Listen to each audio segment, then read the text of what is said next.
ஆதிரை புத்தக வடிவில் திரைக்கதை. புத்தகத்தை பெற டிஸ்கிரிப்ஷனில் உள்ள எண்ணிற்கு வாட்ஸ்அப் செய்யவும்.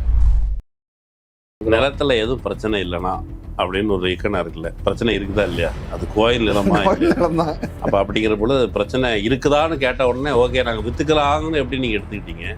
மேல உங்க முதலமைச்சர் வந்து கார்லாம் ஓட்டி, அவர் வந்து ரியல் காரும் ஓட்டுறாரு, விளையாட்டு குழந்தைங்க ஓட்டுற காரை கூட ஓட்டுறாரு. அவ்வளோ செய்யும்போது கார் வச்சு அவன் எப்படி ஏதோ பேசிட்டு கிடக்குறாங்க நமக்கா. வெளியே நியூஸ் ஓடுறது வந்து அவர் வந்து இந்த அதிகாரிகளுடைய ஆலோசனை அப்படின்றாரு. பார்த்தா காரோட ஆலோசனை, கார் டிக்கியெல்லாம் திறந்து முடிக்கிட்டு இருக்கிறாரு. சரத்து வந்து பவுடரை நுணுக்குனாரு அப்படின்னு சொல்லி வந்துச்சு. வந்த உடனே அதுக்கப்புறம் இந்த நெம்மேலி இந்த தண்ணி குடிச்சார்ல விஜய், அங்க வந்து கூப்பிட்டாங்கன்னு பாக்குறாரு. அவர் மீது எந்த நடவடிக்கையும் இல்லை. ஆனா வெளியில வந்து நடவடிக்கை எடுப்போம்னு சொல்லிட்டு இருந்தாங்க.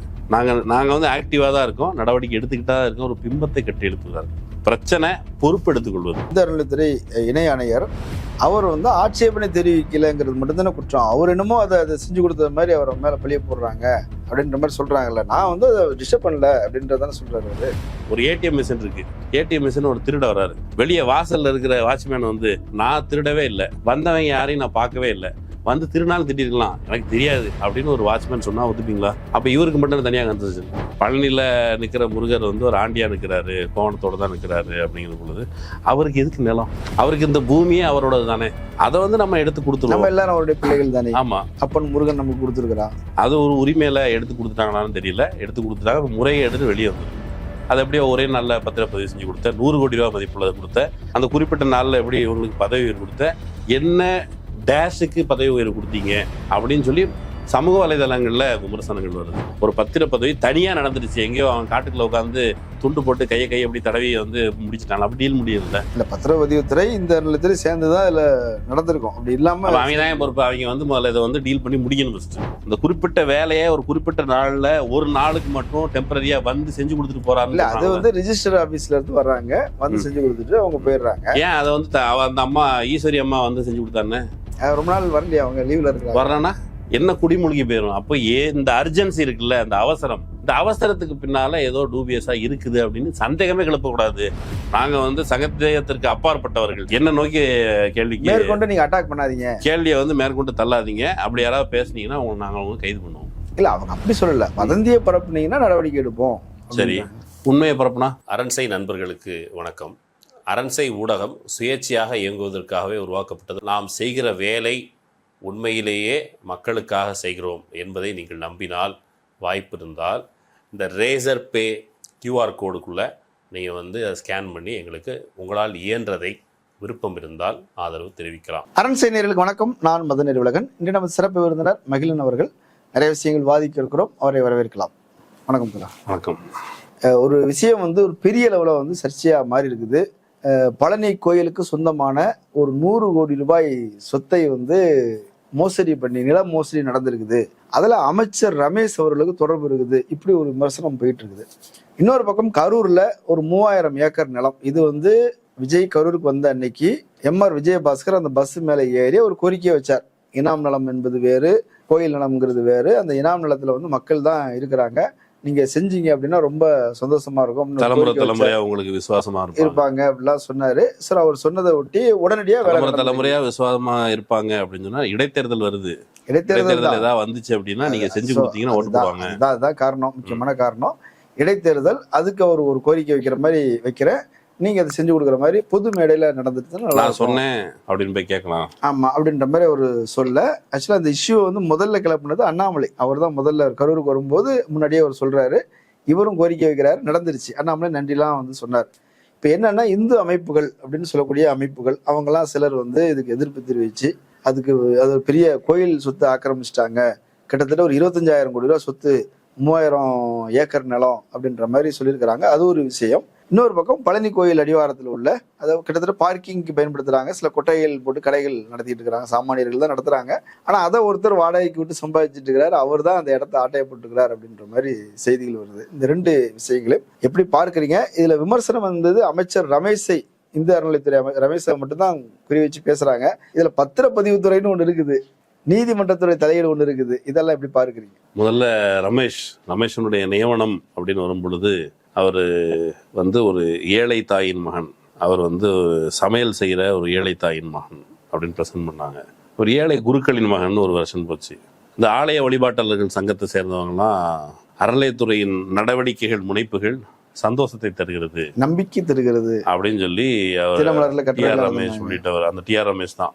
அவர் யாருன்னு கேட்டா, கோயில் சொத்துக்களை பயன்படுத்தி கல்லூரிகள் கட்டக்கூடாது, ஏழை பிள்ளைகள் படிக்கிற மாதிரி கல்லூரிகள் கட்டக்கூடாது, கோயில் நிலத்தை வந்து எதுக்கு பயன்படுத்தணும், கோயில் சொத்தை எதுக்கு பயன்படுத்தணும்னா கோயில் பராமரிப்பு பணிகளுக்கு தான் பயன்படுத்தணும் அப்படிங்கிற மாதிரி அவர் நீண்ட காலமா அனைத்து சாதி அடிச்சவருக்காகவும் வழக்கு. ஆமா, எந்த ஜாதிக்காரங்களும் அந்தந்த வகைரா தான் அதைத்தான் செய்யணும். அவாவா கோயில்ல பணியாட்டுங்க, நீங்க எங்க கோயிலுக்காக வர்றீங்கிற மாதிரி. அதாவது பொது கோயில் ஒன்று உண்டா, அந்த பொதுவில் வந்து நம்ம கிடையாது அப்படிங்கிறது தான் அவங்களுடைய ஆலய வழிபாட்டாளர்கள் சங்கத்தினுடைய இது வந்து இல்லம்மாங்க. கமிங் டு த பாயிண்ட், இந்த பழனி விவகாரம் வேறு, கரூர் விவகாரம் வேறு. பழனி விவகாரத்தை பொறுத்த மட்டில் அந்த கோயில் அடிவாரத்தில் இருக்கிற நிலத்தை பத்திரப்பதிவு நம்ம போனால், ஏற்கனவே இப்போ சொன்னாங்க விஜய் ஆட்சி வந்துடுச்சு, ஊழல்லாம் கிடையாது, போன மாத்திரத்தில் உடனே வந்து எங்களுக்கு பத்திரப்பதிவு நடந்துடுது, எந்த விதமான கமிஷனும் கேட்கறதில்ல, உடனே பண்ணி கொடுத்துட்றாங்க. பத்திரப்பதிவுத்துறை அதிகாரிகளே அலுவலர்களே வந்து பிரச்சாரம் பண்றாங்க. அவங்க லஞ்சம் எதுவும் கேட்கறது இல்ல, ஏதாவது கேட்டா கூட லஞ்சம்லாம் நாங்க வாங்குறது இல்ல, நீங்க வந்து வாங்க, போன் பண்ணி கூட கூப்பிடுறாங்க, ஏமா என்னவா பதிவு பண்ண வரல, வாங்க பதிவு பண்ணிடுவோம், அடிக்க வரேன்னு சொன்னீங்களா, ஏன் வரல, அந்த மாதிரி கூப்பிடுறாங்கன்னா அந்த பதிவுத்துறையினுடைய முனைப்பு எப்படி இருக்குது அப்படின்னு கேட்டா, ஒரு கான்ட்ராக்டர் ஒருத்தட்ட பேசிட்டு இருந்தவர் என்ன சொன்னாரு, அப்பா ஒரு பிஸ்னஸ் பண்ணுறோம், ரோடு போடுறோம் அப்படின்னு சொன்னால், ரோடு போடுறதுல முன்னாள் இந்த ஆட்சிகள்லாம் 15% அப்படி இது கமிஷன் கொடுக்க வேண்டியது இருக்கும். இந்த முறை அந்த கமிஷன் கொடுக்க வேண்டிய தேவையில்லை, நான் அந்த கமிஷன் எங்களுக்கு லாபம், நாங்கள் கொடுக்க மாட்டோம், அதன் பொருட்டு தரமான சாலைகள் வரும்னு சொல்லுவார். லாபத்தில் நட்டமாயிட்டு இருந்துச்சு, இனிமேல் அந்த லாபம் மொத்தமாக நாங்களே அட்டையை போட்டுருவோங்கிற பொருளில் தான் அவர் சொன்னார். அதனால் இந்த ஊழல் ஒழிப்பு, இந்த கிமிக்கு மேஜிக்லாம் வந்து கான்ட்ராக்டரில் ஏதோ பூர்ண யோக்கியர்கள் மாதிரி, அவன் லஞ்சம் கொடுத்தானே வேலை வாங்கிட்டு இருந்தது வரைக்கும், லஞ்சம் கொடுத்தாம வேலை வாங்குறவங்கிற அர்த்தம் வந்து முன்னாடி ஏற்கனவே கொடுத்தாலும் அந்த லஞ்சத்தெல்லாம் இப்போ வந்து அதை சம்மன் பண்ணிடலான்னு அவங்க சொல்கிறாங்க. ஒன்று, பத்திரப்பதிவுத்துறையில் அவசரமாக நடக்குது அப்படின்னு நம்மளே ஒரு டவுட்டில் இருந்திருப்போம்ல, ஆனால் அப்படி நடந்துருக்குது. ஒரு 1.4 ஏக்கர் நிலம், கிட்டத்தட்ட 100 கோடி ரூபாய் மதிப்புள்ள நிலம், அதை வந்து ஒரே நாளில் ஒருத்தர் வந்து டக்குன்னு, அதுவும் இப்போ பத்திரப்பதிவு அந்த துறை சார்ந்த அந்த அதிகாரி அவங்க பொறுப்பெடுத்துக்க வேண்டிய ஒரு அந்த இடத்துல ஒருத்தர், அந்த அம்மா வரல, திருப்பூர்ல இருந்து அவங்க வர்றதுக்கு ஒரு 10 நாளுக்கு மேல ஆகும் போல இருக்கு, இன்னும் வரல. அப்ப வராத வரைக்கும் எதுவும் காத்துட்டு இருக்கணும்? இந்த பயனாளிகள் வந்து வருத்தப்படுவாங்களே, அவங்க அந்த ஒரு நிலத்தை வந்து ஆட்டை போட வந்திருக்கிறாங்க, அவங்க ஏன் கஷ்டப்படுவானே, அல்லது நிலத்தை வாங்க வந்திருக்கிறார்கள், அவர்கள் ஏன் கஷ்டப்படுவாங்கிற அக்கறையில அந்த ஜஸ்டின் மணிகண்டன் அப்படிங்கிற அதிகாரி வந்து அவர் வந்து இந்த பத்திரப்பதிவை ஒரே நாள்ல செஞ்சு கொடுத்துட்டு போனதனுடைய இந்த சோப்பு டப்பா அப்படின்னு சொல்லி இவர் விற்பார் தெரியுமா, சூர்யா, அந்த மாதிரி ஜஸ்டின் மணிகண்டனுக்கு உடனே பதவி உயர்வு கொடுத்துருக்காங்க. நீங்கள் இந்த மற்ற உள்நோக்கம்லாம் கற்பிக்காமல் பார்த்தீங்கன்னா, அந்த விலைக்கு வாங்க காத்திருந்தவங்களுடைய காத்திருப்பு நேரத்தை குறைத்ததன் வகையில் விஜய் அரசின் நிர்வாக திறனை காட்டுவதற்காக ஒருத்தர் அர்ப்பணிப்போடு வந்து ஒரு நாள் வந்து செஞ்சு கொடுத்துட்டு போனார் என்கிற முறையில் அவருக்கு பதவி உயர்வு. அதே போல் அங்கே இணை ஆணையராக இருந்த ஒரு நபர், அந்த மாரிமுத்து, அவரும் மாநில அளவில் அறநிலையத்துறையில் ஒரு பொறுப்புக்கு வந்திருக்கிறார். அப்படிங்கிற பொழுது ஒரு இடத்த ஒரு கைமாற்றி கொடுக்கறது, வித்து கொடுக்கறது அப்படிங்கிறதுல வந்து எவ்வளவு முனைப்போட அந்த அரசின் நிர்வாகம், அதுவும் எப்படி லேண்ட் சேல்ஸ் ஆன மறுநாளே அவங்களுக்கு வந்து டிரான்ஸ்ஃபர் உத்தரவு வருது. ஆமாங்க, இப்போ நீங்க டிரான்ஸ்ஃபர் டிரான்ஸ்ஃபருக்காக லஞ்சம் கேட்கறாங்க நீங்க சொல்றீங்களா இல்லையா? இவ் லஞ்சம் கிடையாது. இப்போ 100 கோடி ரூபாய் மதிப்புள்ள 1.4 ஏக்கர் அளவிலான ஒரு நிலத்தை திடீரென ஒரு நாள் பதவியேற்று அல்லது ஒரு நாள் வேலைக்கு வந்து செஞ்சு கொடுத்த அவர் எனக்கு என்ன சிரமத்தில் திடீர்னு ஒரு நாள் அங்கே வந்து அந்த பதிவு செஞ்சு கொடுத்துருக்காருங்கிற பொழுது இது வெளியில் என்ன சொல்லுவாங்க, பாராட்டுவாங்கல்ல, விஜய் நிர்வாகம் வந்து எவ்வளோ சூப்பராக வந்து ஒரு நிலத்தை வந்து மாற்றி கொடுத்துருக்குதுன்னு பாராட்டுவாங்கன்னா, அந்த பாராட்டை வாங்கி கொடுத்த அந்த அதிகாரிக்கு உரிய சன்மானம் வழங்கப்பட வேண்டும். ஏன்னா அவர் வந்து அந்த 1.4 கிடைக்கணும், அவருக்கு 100 கோடி ரூபாய் மதிப்புள்ள ஒரு நிலத்தை அவர் பத்திரப்பதிவு செஞ்சு கொடுத்துருக்கிறாரு 2 கோடி ரூபாய்க்கு. ஆமா, அது கோயில் நிலம் அப்படிங்கிற பொழுது குறைவான காசுல. இப்போ வந்து பழனியில் நிற்கிற முருகர் வந்து ஒரு ஆண்டியா நிற்கிறாரு, கோவணத்தோடு தான் நிற்கிறாரு. அப்படிங்கிற பொழுது அவருக்கு எதுக்கு நிலம்? அவருக்கு இந்த பூமியே அவரோடது தானே, அதை வந்து நம்ம எடுத்து கொடுத்துருவோம். நம்ம எல்லாரும் அவருடைய பிள்ளைகள் தானே. ஆமா, அப்பன் முருகன் நமக்கு கொடுத்துருக்கிறான். இது இந்த நேரத்தில் நீங்க சொல்லும் பொழுது தில்லை கோயில்ல உள்ள நிற்கிறவர் இருக்கார்ல, அவர் நடராஜ தீட்சிதர். அந்த சிவன் கூட அப்படி நடந்து வந்தாங்கல்ல, நடந்து வந்த எல்லாருமே தீட்சிதர்கள் தான். சிவனும் தீட்சிதர் தான், உள்ள நிற்கிறவன் தீட்சிதர் தான். அவர் பேர் நடராஜ தீட்சிதர். வெளியிலேயே யாருக்கும் ஒருத்தர் நடராஜன் பேர் இருந்திருக்கு. அப்போ நடராஜ தீட்சிதர் அவர் வந்து கையெழுத்து போட்டு கொடுக்க முடியாதுல்ல, நான் நடராஜ கையெழுத்து போட்டு கொடுத்து கோயில் நிலத்தை வித்துருக்குறாங்க. அவங்களுக்கு அது பாரம்பரியமாக உரிமை இருப்பதாக கருதி கொண்டு நீடாக செய்து வர்றாங்க. இந்த முறைகேடு தொடர்பாலாம் வந்து கோயிலை வந்து திரும்ப அரசே கையகப்படுத்தி அந்த உண்டியல்ல இருக்கிற காசுலாம் செலக்ட் பண்ணி பார்த்ததுக்கு பிறகு அந்த உண்டியலுக்குள்ள எண்ணெயெல்லாம் கொட்டி அதை வந்து திரும்ப கோயிலை வந்து அம்மையார் பீரியட்ல அவங்க ஏன்டே சொன்னது வந்து எங்க ஆட்சி வந்துடும் அப்படின்னு சொன்னாங்க. அவங்க ஆட்சி வந்தோம் திரும்ப கோயில் அவங்க கைக்கு போயிடுச்சு. இப்ப கிட்டத்தட்ட ஜெயலலிதா ஒரு அரசின் தலைமை பொறுப்பில் இருந்தார். அவர் தீட்சிதற்கு ஆதரவாக சில வேலைகளை செய்தார். இப்ப அறநிலைத்துறை அதிகாரியாக நேரடியாக அமைச்சர் வந்து அமைச்சராக இவர் ரமேஷ் வந்திருக்கிறாருங்க பொழுது அவர் சிறந்த கோயில் வந்து யாருக்கு சொந்தம்? அது ஒரு பொது கோயில் மாதிரி தானே. அங்க வந்து நீங்க பண்டாரங்கள்லாம் முன்னாடி இருந்தாங்க, அவங்க தான் பூஜை பண்ணிட்டு இருந்தாங்க நீங்க சொல்லலாம். ஆனா அது யாருக்குரியது? இப்போ அது கைமாறிடுச்சு, காலகாலமாக கைமாறிடுச்சு. அப்படிங்கிற பொழுது அது ஒரு உரிமையில எடுத்து கொடுத்துட்டாங்களான்னு தெரியல. எடுத்து கொடுத்துட்டாங்க, முறையை எடுத்து வெளியே வந்திருக்குது. அது எப்படியோ ஒரே நாளில் பத்திரப்பதிவு செஞ்சு கொடுத்த 100 கோடி ரூபா மதிப்புள்ளதை கொடுத்த அந்த குறிப்பிட்ட நாளில் எப்படி இவங்களுக்கு பதவி உயர்வு கொடுத்த என்ன டேஷுக்கு பதவி உயர்வு கொடுத்தீங்க அப்படின்னு சொல்லி சமூக வலைதளங்கள்ல விமர்சனங்கள் வருது. இல்ல இப்போ நம்ம வந்து அப்படி டேஷ் அப்படிலாம் நம்ம சொல்லலை, நம்ம சொல்ல மாட்டோம். இன்னைக்கு அமைச்சர் வந்து அதுக்கு பதில் சொல்லியிருக்கிறார். இது சம்பந்தமாக நிறைய வதந்திகள் பரவுது, ஆளாளுக்கு இதை பத்தி தவறா புரிஞ்சுக்காம பேசிக்கிட்டு இருக்கிறாங்க. அவர் என்ன சொல்றாரு? அதுல அவர் என்ன சொல்றாரு அப்படின்னா தவறு நடந்திருக்கிறது, தவறு நடந்திருக்கிறது. அது அவரும் சொல்றாரு. எது தவறு நடந்தது? இப்ப தவறு நடந்தது விற்பனை செய்தது ஒரு நாள் அவர் வந்தது, அப்புறம் பதவி உயர்வு கொடுத்தது. எது தவறு? இல்ல அவங்க சொல்றது என்ன அப்படின்னா இதற்கு எதிராக நாங்க இந்து அறநிலைத்துறை வந்து 2025 இருந்து நாங்க வந்து கையகப்படுத்தின காலத்துல இருந்து நாங்க இந்து அறநிலைத்துறை நாங்க அதுக்கான முன்தேதியிட்டு நடவடிக்கை எடுக்குது. ஆட்சிக்கு வந்தது எப்படி? எதுக்கு முன்தேதியிட்டு நடவடிக்கை எடுக்கிறீங்க? சேகர் பாபுவையும் சேர்த்துக்கிறாங்க போல இருக்குது. ஒரு ஆண்டுக்கு முன்னாடி அறநிலையத்துறை நடவடிக்கை எடுத்து வருகிறது. அறநிலையத்துறை அமைச்சருடைய பொறுப்புக்கு வந்ததற்கு பிறகு இந்த விற்பனை நடந்திருக்கிறது. அறநிலையத்துறை நீதிமன்ற அறிவுறுத்தலுக்கு பிறகு ஒரு வருஷத்துக்கு முன்னாடி அவங்க டேக் ஓவர் பண்ணிட்டாங்க. டேக் ஓவர் பண்ணதற்கு பிறகு அறநிலையத்துறை டேக் ஓவர் பண்ணது அறநிலையத்துறை அமைச்சரானதுக்கு பிறகு பொறுப்பாக இவர் வந்து எவ்வளவு சட்டமன்றத்துல சவடால் விட்டாரு. அங்க பார்க்கிங் வசதிக்காக நீங்க கட்டுவீங்களா, நாங்க வந்து டெண்டர்லாம் இதெல்லாம் பண்ணிட்டோம், பக்தர்கள் வந்து இதெல்லாம் விரும்பவே இல்லை, பக்தர்கள் வந்து ஒரு ஆன்ம நிறைவுக்காக வருகிறாங்க, பக்தர்கள் மேல எவ்வளவு அக்கறை வச்சிருக்கோம் தெரியுமா, லட்டு பேடாலாம் கிடையாதா, எங்க ஊர்ல பேடா உண்டு, இங்க லட்டு, அப்புறம் வந்து அதிரசம், இதெல்லாம் இது அதிரசம் தானா, இது லட்டு தானா, இது லட்டுன்னு நான் எப்படி நம்புறது, இது வந்து எக்ஸ்பைரி ஆகல நான் எப்படி நம்புறது, இது வந்து அங்க போய் சரிங்க அவருக்கு தெரியல அனுபவம் இல்லைன்னு கூட வச்சுப்போம். ஆனா இப்ப இங்க லட்டுல அனுபவம் இல்ல, லட்டே பார்த்து இல்ல அதுல ஒரு எக்ஸ்பைரி டேட் இருக்கணுமே அப்படின்னு கேக்குறாரு. அது கம்பெனி இதுக்கு வந்து அப்படி உண்டு. ரைட்டு தான். என்னுடைய கேள்வி என்னுடைய இது என்ன அப்படின்னா நீங்க பார்ப்பனர்கள் சமைச்சு கொண்டு வந்து இருக்கக்கூடிய பொருட்களுக்கும் எக்ஸ்பைரி டேட் வேணுங்கிறது சரிதானே, அது தெரியாது இல்ல, மக்கள் பழச கூட வாங்கி சாப்பிடலாம். நான் அதுக்குள்ள வரல. இப்ப இந்த விஷயத்தை பொறுத்தவரை அவர் சொல்லும் போது இங்க சப் ரிஜிஸ்டரா இருந்தவர் அவர் வந்து நாங்க விசாரிச்சோம், அவர் சொன்னது என்ன அப்படின்னா இந்த வழக்கு வந்து கோர்ட்டுக்கு போயிருக்குது, கோர்ட்ல வந்து என்ன சொல்றாங்க, அவங்க வந்து ஒரு நோட் கொடுக்குறாங்க, இதுல எந்த பிரச்சனையும் இல்லை அப்படின்னா நீங்க வந்து அதை வந்து ரிஜிஸ்டர் பண்ணிக்கலாம் அப்படின்ற மாதிரி அந்த வழக்குல அவர் தீர்ப்பு வாங்கிட்டு வந்திருக்கிறாரு. பிரச்சனை ஒண்ணும் இல்லை, அதனால நான் வந்து ரிஜிஸ்டர் பண்ணி கொடுத்துட்டேன் அப்படின்ற மாதிரி சொல்லியிருக்கிறாரு. ஆனா நாங்க வந்து அந்த டாக்குமெண்ட்டை ஹோல்ட் பண்ணிட்டோம், அவரை வந்து சஸ்பெண்ட் பண்ணிட்டோம். ஸோ அவருக்கு ஒரு ரீசன் இருக்குது கோர்ட் சொன்னது, நாங்க வந்து அவரு அதை நிறுத்தி வச்சிருக்கோம். நிலத்துல எதுவும் பிரச்சனை இல்லைன்னா அப்படின்னு ஒரு இக்கனா இருக்குல்ல, பிரச்சனை இருக்குதா இல்லையா, அது கோயில் நிலமா அப்ப அப்படிங்கிற பொழுது பிரச்சனை இருக்குதான்னு கேட்ட உடனே ஓகே நாங்க வித்துக்கலாம்னு எப்படி நீங்க எடுத்துக்கிட்டீங்க.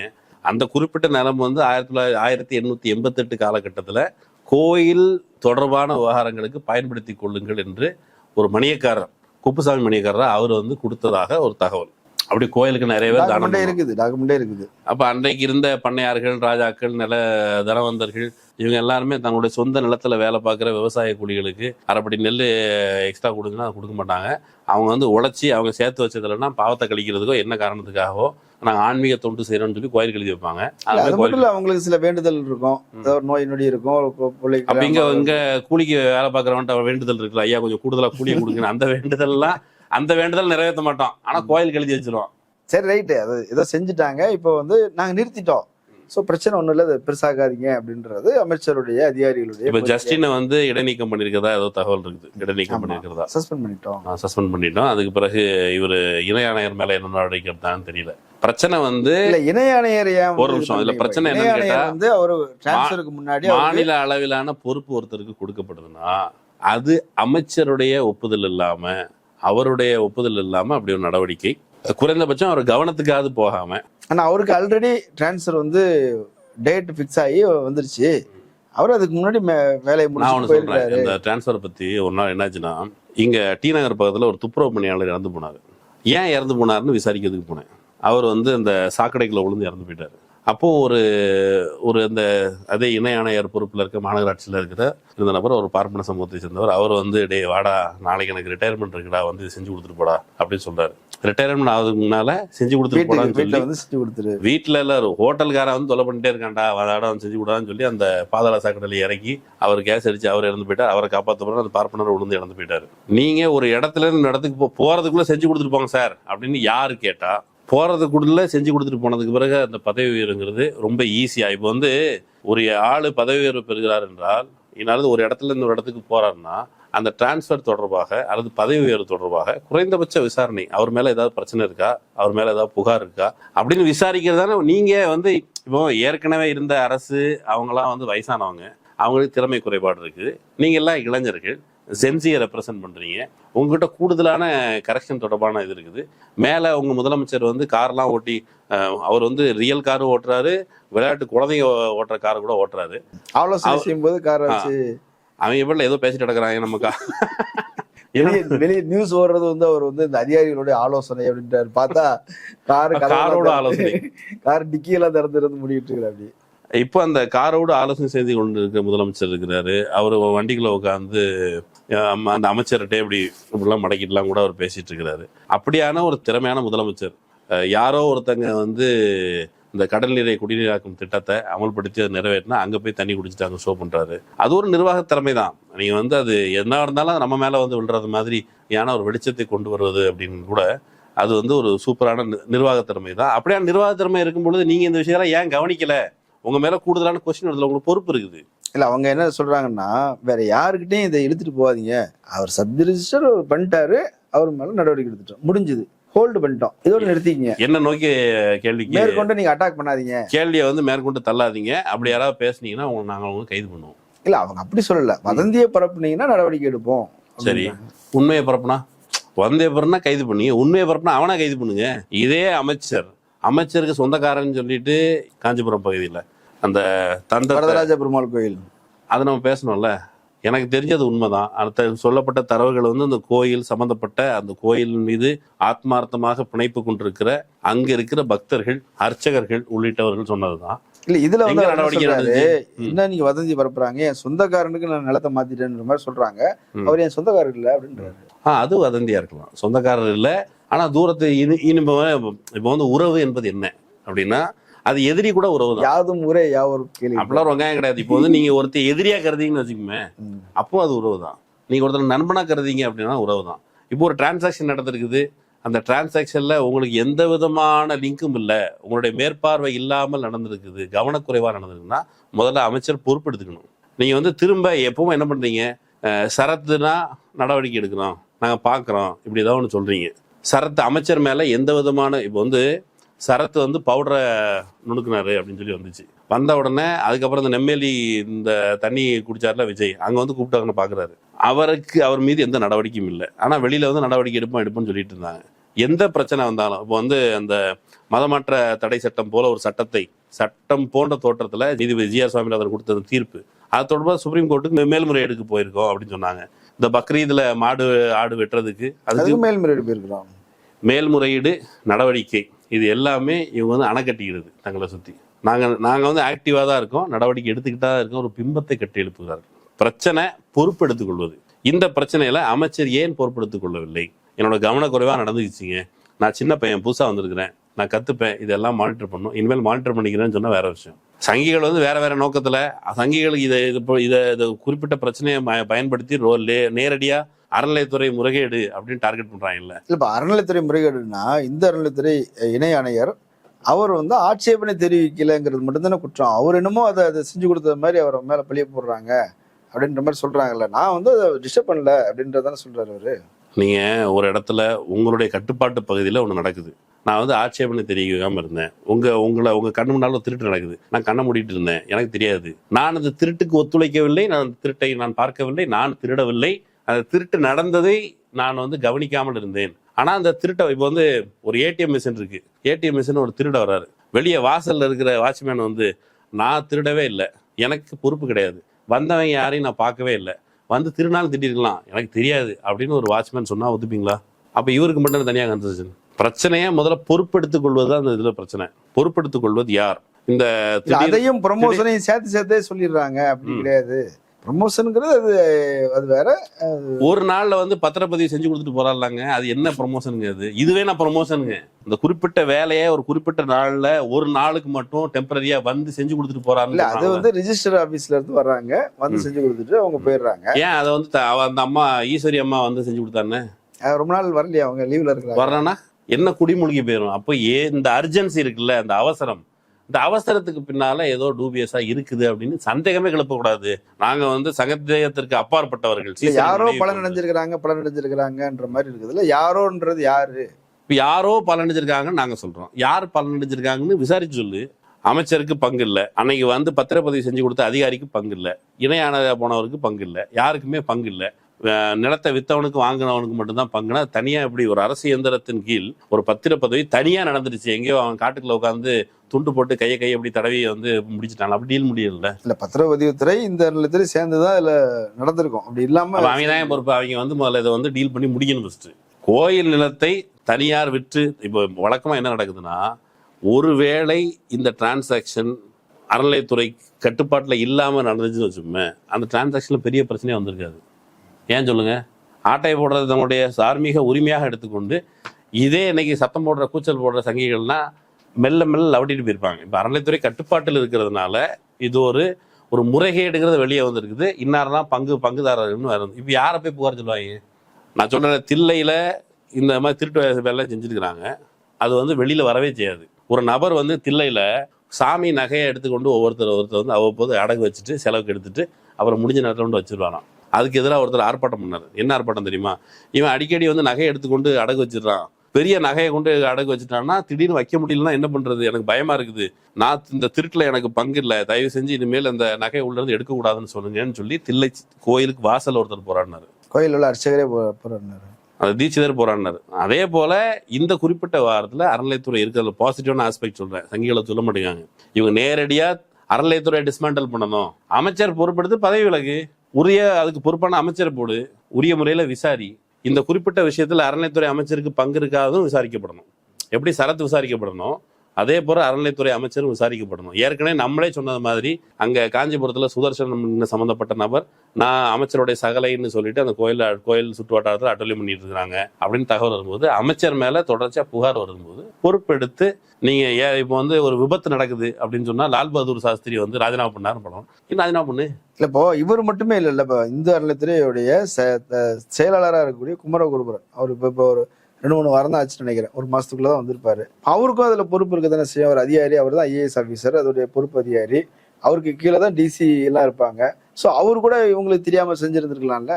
இவருக்கு தெரியாம செஞ்சா அமைச்சருங்க பொறுப்பு எதுக்குங்க? குமரகுருவர் செஞ்சுட்டாரு, அவர் செஞ்சுட்டாரு, இவர் செஞ்சுட்டாரு. அமைச்சருக்கு ஒண்ணுமே தெரியாது. அமைச்சருடைய பொறுப்பு தான் என்ன? அமைச்சருக்கு பொறுப்பே இல்லை. அவர் சும்மா டம்மி அப்படின்னு சொல்ல வராங்களா? அப்படி கிடையாது. இல்ல, அமைச்சருக்கு தான் பொறுப்பு. கீழே இருக்கிற அதிகாரிகள் இவரை கண்ணை மறைச்சிட்டு ஏமாத்திட்டாங்கன்னா அந்த அதிகாரிகள் நடவடிக்கை எடுங்க. இல்ல அவர் அதுல என்னுடைய கவனத்துக்கு வராமல் போச்சு, சாரி அப்படின்னு சொல்றது வந்து அமைச்சர் பதவிக்கு அழகு அல்ல. சரி, ரைட். இப்ப இது ஒரு ஏரியா. இன்னொரு ஏரியா இருக்குது கரூர்ல. 3000 ஏக்கர் நிலம், 25,000 கோடி ரூபாய் வந்து இந்த அறநிலைக்கு சொந்தமான, அதுவும் கண்ட்ரோல்ல இருந்தது தான், அதுவும் போயிருச்சு அப்படின்ற மாதிரி ஒரு விமர்சனம் வருது இல்லையா? அதை எப்படி பார்க்குறீங்க? முதல்ல அது இனாம் நிலமான முதல்ல செக் பண்ணப்படணும். அது இனாம் நிலமா இல்லைனாலும் எனக்கு அது ஒரு பிரச்சனை இல்லை. எல்லா நிலமும் மக்களுக்கு உரியது தான். மக்களுக்கு வந்து உரிய முறையில் பிரித்து, இப்போ வந்து ஒரு பகுதியில் மக்கள் காலங்காலமாக உழைச்சி ஓடா தெரிஞ்சாங்கல்ல, இந்த நாடு வளமாக இருக்கிறதுக்கு அவனுக்கு நிலம் வந்து சேர்றதுக்குல அதுக்கு ஒரு ஸ்ட்ரகிள். சட்டம் போட்டு நிலவச்சரம் சட்டத்தை போட்டு உபரி நிலத்தை எடுத்து கொடுக்கறதுன்னா மடங்கள், மடாதிபதிகள், அப்புறம் வந்து கோயிலுங்க பேரில் அவ்வளோ நிலத்தை வச்சுருந்தாங்க. கோயில் நிலங்கிற பேரில் வச்சுக்கிட்டாங்க. நிலவச்சரம்பு சட்டம் வருதுன்னா ஏதாவது கோயில் பேரில் ட்ரஸ்ட் பேரில் எழுதி வச்சுட்டு ஏமாத்திட்டு இருந்தாங்க. அப்போ இத்தனை காலமாக இந்த மண்ணில் உழைச்சி இந்த மண்ணை ஒரு செழிப்பான மண்ணா ஆக்குனாங்கல்ல, அவங்களுக்கு அந்த கோயில் நிலங்கிறது உரிமை போகலை. டிஸ்கஷன் இந்த கரூர் பிரச்சனையை பொறுத்த மட்டில் முதல்ல அந்த கரூருக்கு போயிட்டு விஜய் ஒப்பாரி வச்சார்ல, அந்த ஒப்பாரி வச்ச அந்த சமயத்துல எம்ஆர் விஜயபாஸ்கர் போயிட்டு இப்படி இதை கொடுத்து விடுங்க அப்படின்னு கேட்டாரு. எதுக்கு கொடுத்து விடணும்? அவங்க காலங்காலத்து உங்களுக்கு நன்றியோட இருப்பாங்க. இல்ல அவங்க அது மட்டும் இல்ல, விஷயம் என்னன்னா 1963 காமராஜர் ஆட்சி காலத்துல இனாம் நிலங்களை வந்து அதுல குடியிருக்கிறவங்களே பயன்படுத்திக்கலாம்னு ஒரு சட்டத்தை பாஸ் பண்ணிட்டாரு. நிறைய வந்து தெரியாது, தெரிஞ்சவங்க சட்ட லீகலா அது இது பண்ணி அல்லது எடுத்துக்கிறாங்க. நிலத்தை கொடுக்க நமக்கு பிரச்சனை இல்லைங்க, டைமிங். ஆனா அதுலதான் பிரச்சனை.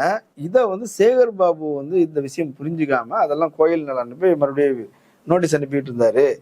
அதனால இப்போ இந்து அறநிலையத்துறை கட்டுப்பாட்டுக்குள்ள அது போயிடுச்சு, அதை நீங்க விடுவிச்சு கொடுங்கன்னு கேட்டாங்க, செஞ்சு கொடுத்துட்டாங்க அப்படின்ற மாதிரி சொல்றாங்க. அது நீ அந்த மக்களுக்கு உரிய மக்களுக்கு போய் சேர்ந்தது பிரச்சனை இல்லை. ஆனா விஜயபாஸ்கர் இருக்காருல்ல, அவர் வந்து மக்களுடைய நிலத்தை அவர்களுக்கு போய் சேரணும், ஏலப்பாடைகள் அப்படின்னு இவரு சொல்றாருல்ல. எம்ஆர் விஜயபாஸ்கர் ஆகட்டும் அல்லது மற்ற விஜயபாஸ்கர் ஆகட்டும், அண்ணாமலை கூட சொல்லியிருக்கிறாரு, அண்ணாமலையே சொல்லியிருந்தாரு. எம்ஆர் விஜயபாஸ்கரே லேண்டை வந்து அவங்க ஆக்கிபை பண்ணி வச்சிருக்காங்க. அவரும் 100 கோடி தான். அந்த லேண்டை நீங்க திரும்ப கொடுங்க சார். உங்களுக்கு தாரிமிகம் அந்த கோரிக்கை வைக்கிறதுக்கு நியாயமான உரிமை இருக்குதான் ஃபர்ஸ்ட் கேள்வி எம்ஆர் விஜயபாஸ்கருக்கு. எம்ஆர் விஜயபாஸ்கர் லேண்ட் ஆக்கிபை பண்றாரு, லேண்டை வந்து நிலத்தை வந்து ஆட்டை போடுறாரு, நிலத்தை அவர் ஆக்கிரமிச்சாருன்னா அவர் வழக்கு. அந்த நிலத்தை ஆட்டையை போடுற விஜயபாஸ்கர் வைத்த கோரிக்கையின் அடிப்படையில் அந்த கோரிக்கையை விஜய் நிறைவேற்றினாருங்க தான் பிரச்சனை. நீங்க இயல்பா நீங்க சாதாரண ஏழை மக்களுக்கு அதை கொடுத்தா அது வந்து வரவேற்கத்தக்கதால மாற்றுக்கருத்துல. இதை பயன்படுத்தி கொண்டு சங்கிகள் வந்து கோயில் நிலத்தை எவன்ட்ட வேணாலும் கொடுப்பியா, அது வந்து உங்களுக்கு குளம் அழிஞ்சு போயிடும், அது அழிஞ்சு போயிடும், இது அழிஞ்சு போயிருக்கிறாங்க. சிவன் சொத்து கொலநாசம், சிவன் சொத்து கொலநாசம், சிவன் சொத்தை எல்லாம் சுத்தி அந்த அக்ரஹாரத்துல இருந்து சுத்தி இருக்கிறவங்க எல்லாம் காலகாலமா அந்த கோயில் நிலத்தை பயன்படுத்தி ஆட்டையை போட்டு தின்னுட்டு இருந்தாங்கல்ல. அப்ப அவங்களாம் திங்களா அவங்க குளம் வந்து வளரும். அந்த கோயில் பக்கத்திலே இப்போ வந்து சிவன் சொத்து குலநாசம் சொல்லிட்டு யார்கிட்ட சொல்லியிருப்பாங்க? சாதாரண சொத்தே இல்ல சாதாரண மக்கள் இருக்காங்கல்ல, அவன் எடுத்துடக்கூடாது. அவன் வந்து அந்த கோயில சுத்துப்பிரகாரத்திலே வரக்கூடாது, நடக்கக்கூடாது, அவனுக்கு எல்லாம் தடை. சிவன் சொத்து குலநாசம், சுத்தி இருக்கிறவங்க மட்டும் அவங்க ஆட்டையை போட்டுருக்கலாம். இப்போ வந்து கிட்டத்தட்ட இதனை குறைச்சி மதிப்பிடுறதா யாரும் கருதக்கூடாது. ஊர் பக்கத்துல இந்த குறிப்பிட்ட முனையில பேய் இருக்குது, அங்க வந்து குளிர் சத்தம் கேட்குது, அங்க வந்து மல்லிப்பூ வாசம் கிடக்குது அப்படின்னு எதுக்கு சொல்லுவாங்கன்னு பாக்குறவங்களுக்கு தெரியும். ஆனா அங்க பேயெல்லாம் இருக்காது. அதே போல அங்க யாரும் போகக்கூடாது அப்படின்றதுக்காக, அதே போல இந்த சுற்றுவட்டார பகுதியில நீங்க வந்து இன்னாரெல்லாம் போகக்கூடாது, கோபுர தரிசனம் கோடி புண்ணியம், சிவன் சொத்து குலநாசங்கிறது நீங்கள் உழைத்து உருவாக்கிய செல்வங்கள், அதை பற்றி கடமையை செய், பலனை எதிர்ப்பாதே, பலனை வந்து இன்னொருத்தன் அனுபவிச்சுட்டு இருப்பான்னு காலங்கமா சொல்லிட்டு இருக்காங்க. நீ போனா தீட்டாயிரும், அது வந்து சாமி குத்தமாயிடும் அப்படின்லாம் சொல்லி வச்சதுல ஒரு பகுதி. கோயில் நிலமோ எந்த நிலமோ இருக்கிற நிலத்தை மக்கள் பகிர்ந்து வாழ்வது என்பது சரி. ஆனா இதுல எம்ஆர் விஜயபாஸ்கர் பூரண யோகியர் மாதிரியான கோரிக்கை வைப்பது, அவரு ஒரு யோகியர் கேட்டாருன்னு சொல்லி நிறைவேற்றுவது அப்படிங்கிறது பிரச்சனை. ஆக்சுவலி இந்த ரெண்டு பிரச்சனையும் ஒரு பொதுவான பிரச்சனை இருக்குது. அறநிலையத்துறை குற்றவாளி. எது சாதாரண மக்களுக்கு நிலத்தை கொடுத்தாலும் அது குற்றம், இதுவும் குற்றம் அப்படிங்கிறது வழியாக ஒரு நரேஷனுக்கு புஷ் பண்றாங்க. கிட்டத்தட்ட அந்த ஆலய வழிபாட்டர்கள் சங்கம் ஆரம்பத்தில் சொன்னல, அவங்க எதிர்பார்க்கிற நரேஷனுக்கு இதை தள்ளுறாங்களோன்னு ஒரு கோரிக்கை வருது, ஒரு ஒரு குவேரி வருது. இவங்க எல்லாம் சேர்ந்து அறநிலையத்துறை வந்து சரி, நிர்வாகம் சரியில்லைங்க, அதை எப்படியாவது நீங்க இந்து தர்ம பெரியவர்கள்ட்ட கொடுத்துருங்க அப்படிங்கிறத நோக்கி இந்த 5 வருஷ காலத்துல கொண்டு போய் சேர்க்கறதுக்கான ஆரம்ப கட்ட நரேஷனோ அப்படின்னு தான் எனக்கு தோணுது. இதுல வந்து இந்த சின்ன புள்ளி, அது நாம இந்த ஸ்டாண்ட் எடுக்கலாமா அந்த ஸ்டாண்ட் எடுக்கலாம் குழப்பம் தேவையில்லை. இந்த அறநிலையத்துறை என்பதே தார்மீகமாக அது தவறானது. இந்த சொத்தை அரசு நிர்வகிக்கும் வரை இந்த பிரச்சனைகள் வரும். ஆகவே அது விடுவீங்கள்ங்கிற நரேஷனுக்கு தயாராகிட்டு இருக்கிறாங்க. அதுதான் நடக்குது. மிக முக்கியமான விஷயங்களை சொல்லியிருக்கிறீங்க, மக்கள் அதை பரிசீலிக்கட்டும். கலந்து கொண்டு கருத்துக்களை பகிர்ந்தமைக்கு நன்றி. நேரில் மற்றொரு விருந்தினருடன் சந்திக்கலாம். நன்றி. ஆதிரை புத்தக வடிவில் திரைக்கதை புத்தகத்தை பெற டிஸ்கிரிப்ஷனில் உள்ள எண்ணிற்கு வாட்ஸ்அப் செய்யவும்.